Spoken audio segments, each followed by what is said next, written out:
Hello, I'm Bob Goulder, contributing editor with Tax Notes. Welcome to In the Pages, the video series where we take a closer look at commentary from our print and online publications. Our featured article for the month forces us to ask some tough questions about the prevalence of fraud in our federal tax system, specifically whether some of the common allegations that we hear about have really been overblown. The article is titled Crying Wolf, the IRS's Tax Fraud Allegations. The author is William A. Stone III. He is an associate with the law firm of Morris, Manning, and Martin LLP in Atlanta, Georgia. William, thank you for joining us. Thanks for having me. So let's get started. First, we should distinguish between the various types of fraud that are out there. Of course, there's civil and criminal, but can you break us down the difference in your mind in terms of the judicial venues, the punishments, the statutory authorizations, whether this is common law fraud or not? Help us work through some of that first. Yeah, so when people think of fraud, they think of criminal fraud. You think of Al Capone, you think of Showtani is recently in the news, Hunter Biden's been in the news. If you're my age, maybe Mike the Situation from the Jersey Shore. That's the fraud people typically think of. So criminal fraud typically happens in a district court in front of a jury of your peers. The punishment is monetary and potentially jail time. Civil fraud, the type that's not as sexy, you don't see it in the news as much, it's not going to be on the TV, is a penalty under section 6663. And it is in front of a bench trial at the U.S. tax court typically. A bench trial just means it's just a judge, there is no jury, and it's typically going to take place in the tax court, and it's just a monetary penalty. Now, your article mentions two practice areas that are often called out for being rife with tax fraud, either by the government or by people outside the government. But I want to get your sense about those takes, whether they're accurate or inaccurate, how valid they are. The first area is the syndicated conservation easement transaction. Can you work us through that, what the transactions involved, and why some people think those transactions are problematic? So a conservation easement is a voluntary legal agreement to place restrictions on real property. So the easy way to describe it is if you put a conservation easement on a piece of land, you won't be able to develop it. So there won't be any high rises. If you're from an area that's developed quickly, there won't be a neighborhood there. It's going to stay what it is in perpetuity forever. The syndication of that is kind of the pooling of resources with investors. And from there, with a partnership, you have the flow through of the deductions that Congress passed decades ago, 1980. And that was to incentivize conservation. So they were seeking to have people conserve their property because, as you know, people need to be incentivized to give things away. So they looked through that through deductions. As time went on, these deals became syndicated. Under the former commissioner, Rettig, it became a hot button issue. Kind of the cornerstone of his enforcement policy was syndicated conservation easements. They were accused as an abusive tax shelter, and he really made that a big part of his commissionership, if you will. All right. Now, the second area is the employee retention credit. It's a regime that'll be familiar to many listeners. It's not that old. It came about as a COVID relief program passed, I think, as part of the CARES Act.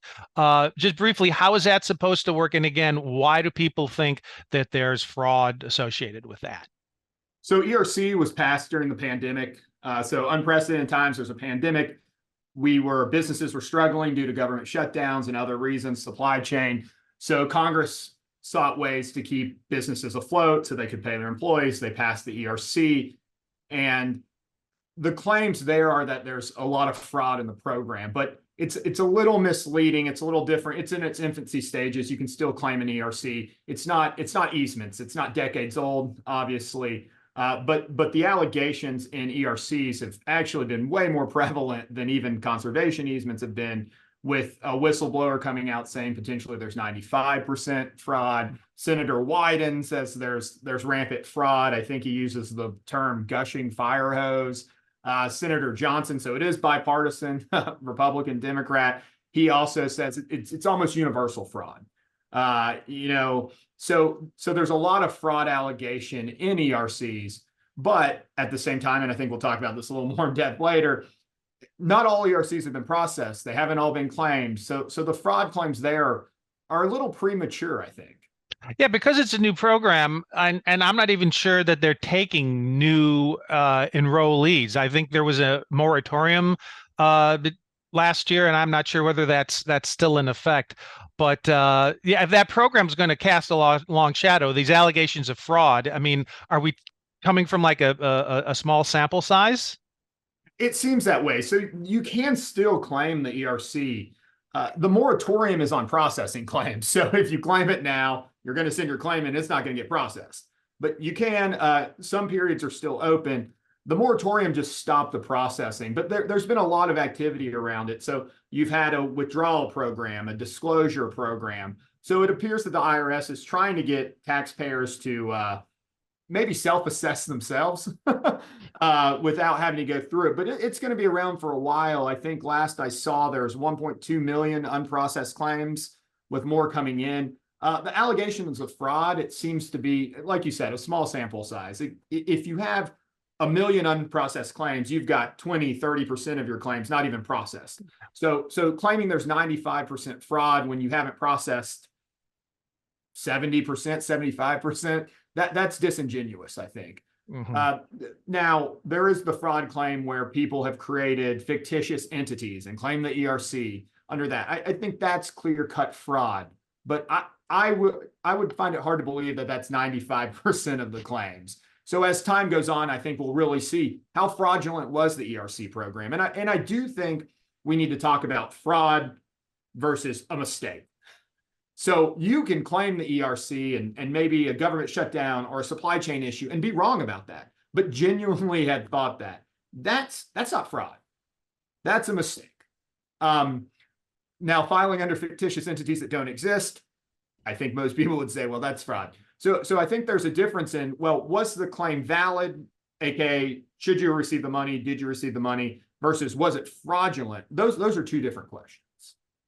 All right, now we need to circle around to the headline of your article, which got my attention because I'm a big fan of the Aesop's fables, and everybody knows the story of the boy who cries wolf. So the part of your article that really shines is where you tie that together. Explain the metaphor. What is the long-term risk to the IRS or anybody else in government who's making all these claims that these programs, both the conservation easements and the ERC, saying that they're gushing with fraud? How could this all backfire and go horribly wrong for the IRS? Well, so we'll start at the claims. So in easements, you've had the IRS has lost on the civil side in court recently in most recent easements. So the fraud's not there. Saying that all of them are fraudulent and they're all abusive, I wrote an article in Tax Notes showing that's not true. A lot of the valuations have been good for easements. And again, there is a difference between misvaluing something and committing fraud. When it comes to the ERC, you have, and this really isn't the IRS as much as it is Congress, honestly. And the irony is not lost on me. They passed the bill that now they're claiming is rampant fraud.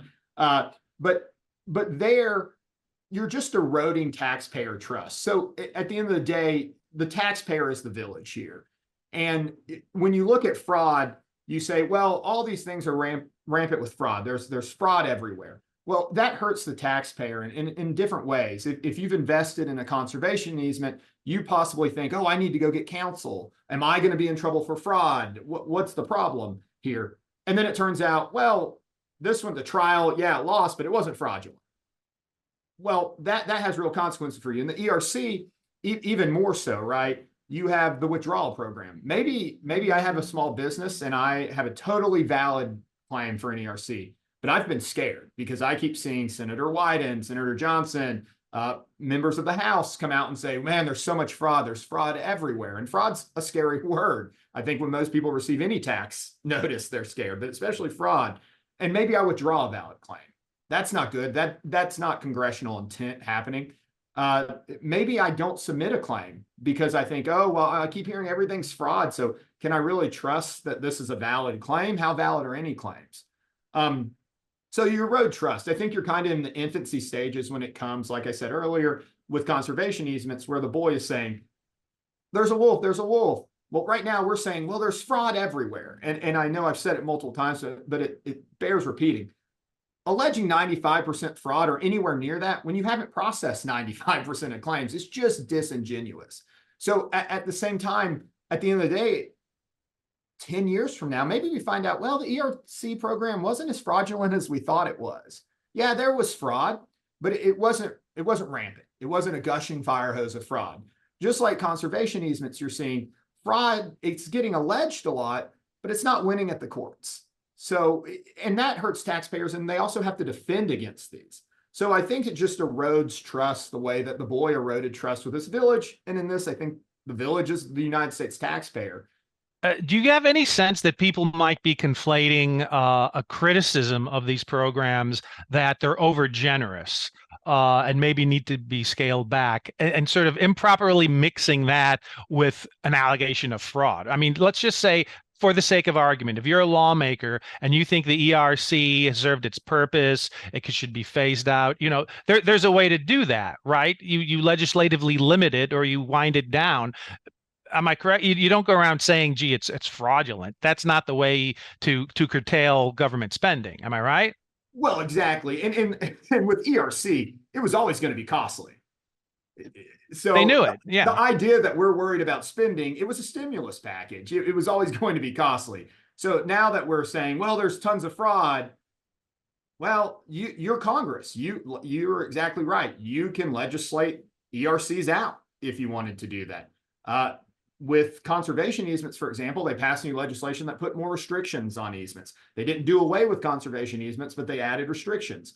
So at the end of the day, it's on Congress to act. I mean, and that's the unfortunate part for the IRS. So I don't necessarily blame them with the moratorium, and they are being overburdened with this, but it is their job as a tax enforcement agency. With the moratorium, I think the IRS's place is, hey, you've got to start processing claims.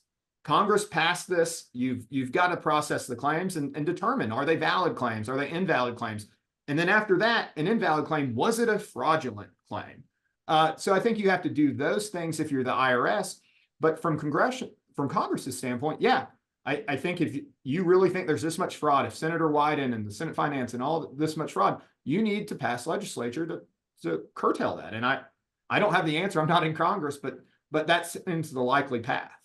There you have it. It is an exceptional article titled Crying Wolf, the IRS's Tax Fraud Allegations, and you can read it in Tax Notes. William A. Stone III, thank you very much for joining us. Yeah, thanks for having me. Want more like this? Subscribe for more tax videos. Special thanks to our executive producers, Jasper Smith and Paige Jones, showrunner and video editor, Jordan Parrish, and assistant video editor, Chris Trigo.